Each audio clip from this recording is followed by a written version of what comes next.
Hey there, all you freaky folks. I finally got it. My personal holy grail of terrible movies. The one I've been tracking down for a second viewing for a very long time.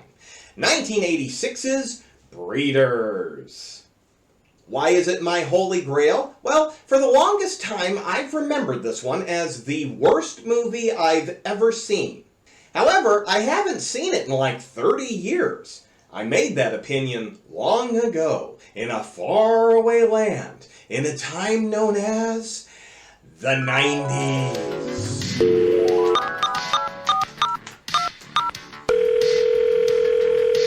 Hey bud, it's me.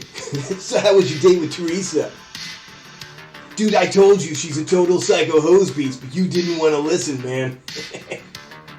Oh hey, speaking of psycho hose beast, Friday night, I was watching HBO, Taxi Cab Confessions, Real Sex 6.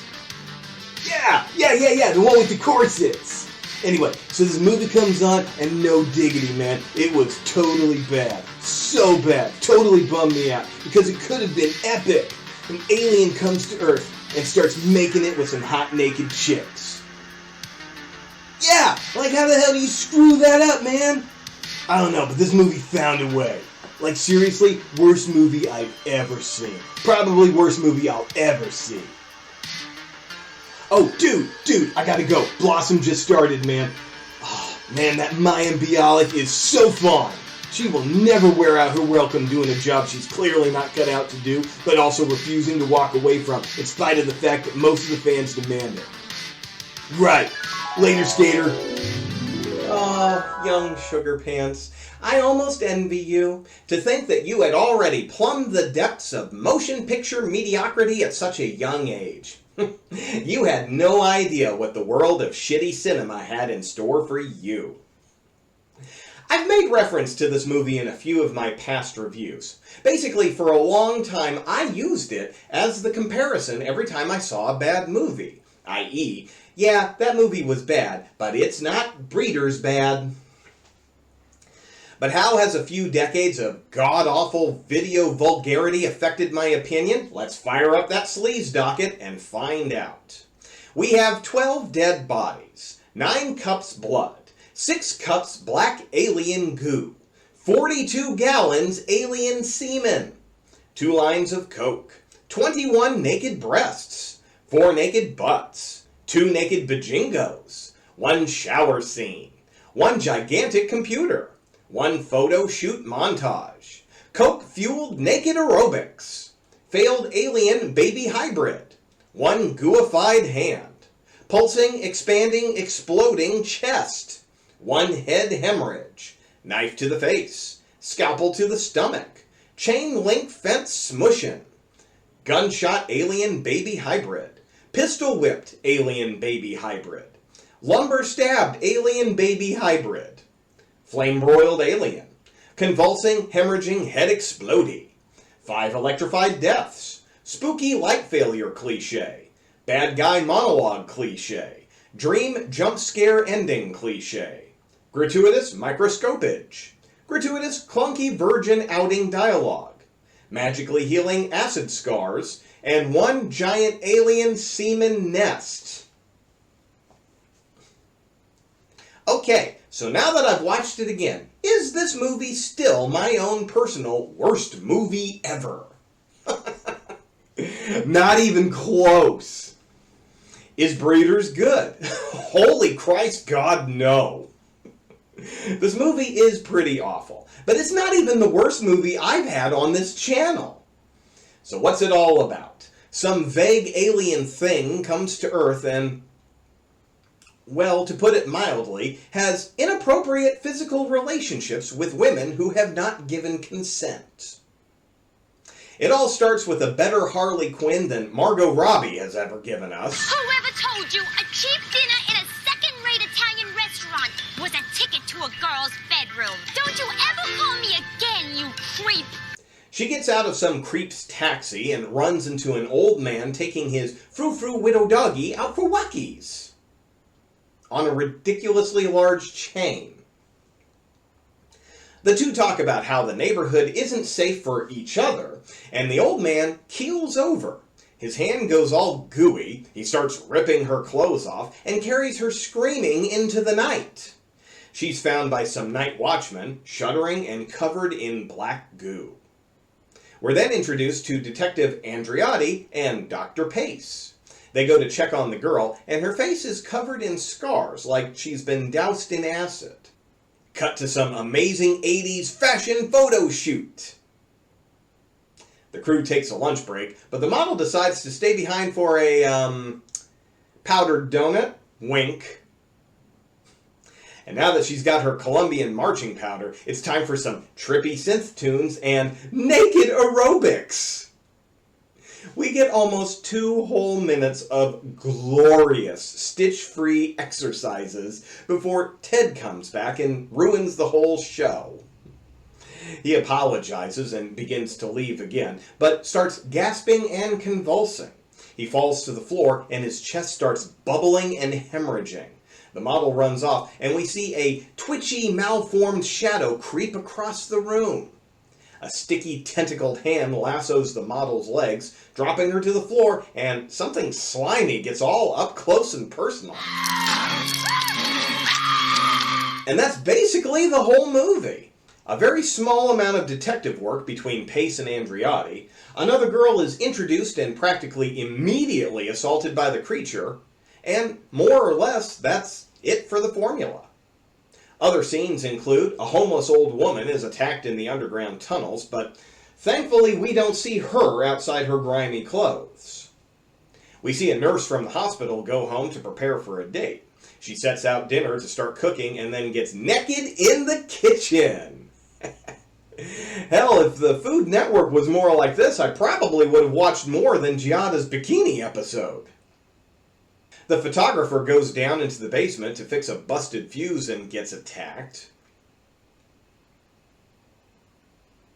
And then finally, her assistant also gets attacked by a human, who's then murdered by the creature, who then attacks the girl.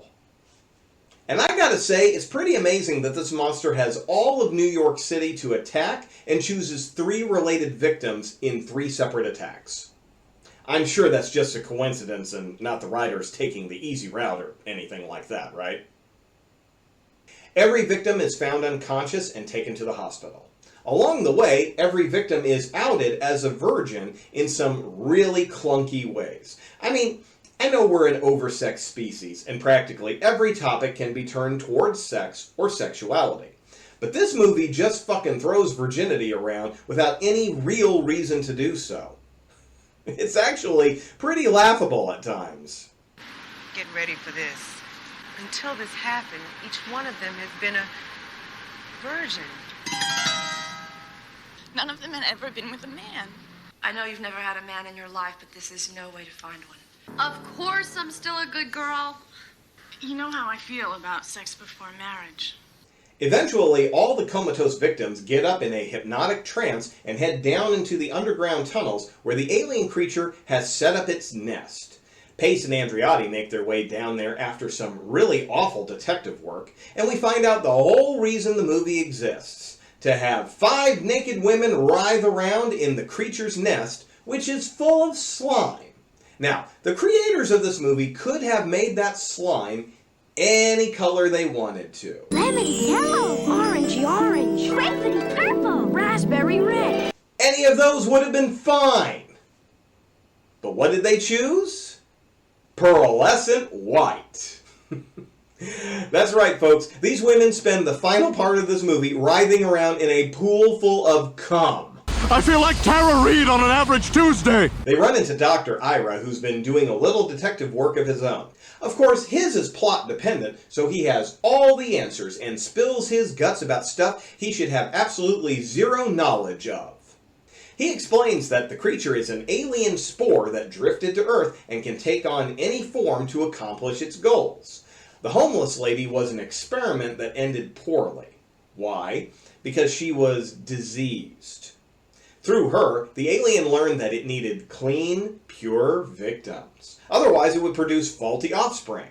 Just like the ugly little bastard waiting for Doc Ira to introduce him.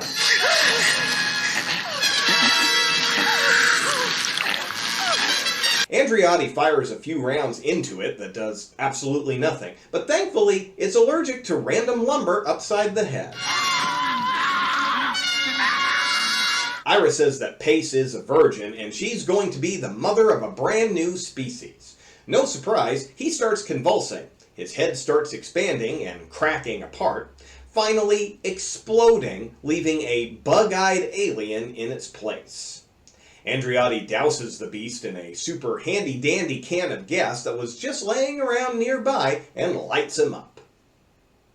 Pace finds some old subway lines and gets on the handy-dandy wall phone that has a direct connection to the local subway operators and tells them to turn on the juice. Boy, this abandoned section of the subway has everything just laying around. How convenient. He chucks the power cable into the nest and fries all the poor girls in a wash of Ghostbuster special effects.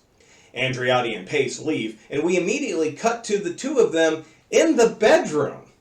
Oh yeah, after going on a case about an alien spore monster that rapes a bunch of women, the very first thing I want to do is get busy. Pace says this isn't exactly what she had in mind for her first time, and Andreotti pops back up as an alien! But it was all a dream jump scare. Pace screams in her lonely bed for a long time.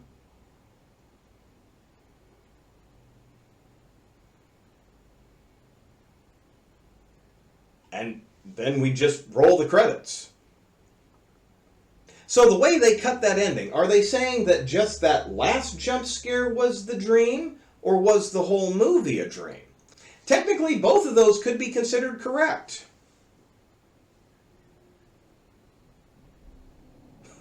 You know, I really need to work on my issue of asking questions about stupid movies. Clearly, this movie was made to put a bunch of naked chicks in a giant pool of slime. And I'm over here looking for subtext.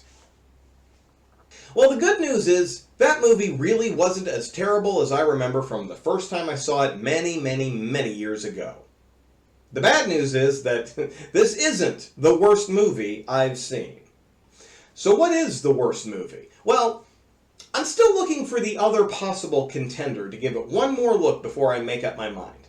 I won't say the name, but I will say that until I see it again, I'm pretty certain that it's between that movie and Necropolis Legion.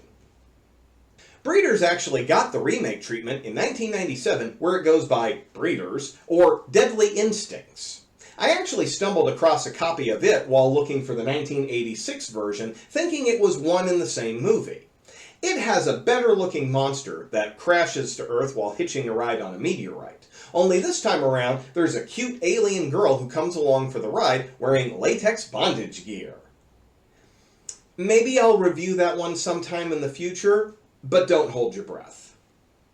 Breeders was written and directed by Tim Kincaid, who also wrote and directed Bad Girls Dormitory, Mutant Hunt, and Robot Holocaust, which was featured on MST3K. Well, we can't just stand here. Let's go. Well, you can just stand there. I mean, it's possible.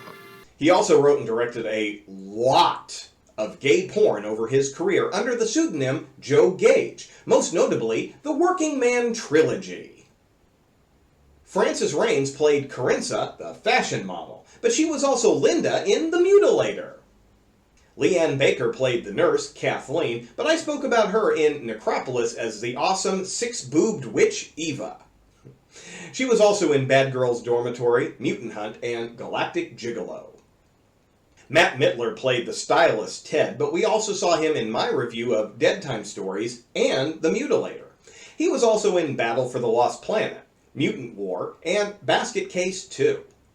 And Dr. Ira was played by Ed French, but we covered him in my review of Blood Rage. Go check that one out for more on him. Honestly, looking at how many of my past reviews have a direct connection to Breeders is one of the most amazing coincidences I've had doing this show. So even though it was a bad movie, I'm really glad I was able to get my greasy grip on this mildewy movie. It definitely provided me with some much-needed cinematic closure. So, my creeps and cronies, it's time to say farewell for now, but I'll be back soon with another dreadful diatribe to delight your day. And until then, this is your monstrous moderator, Sugar Pants. See you in your dreams.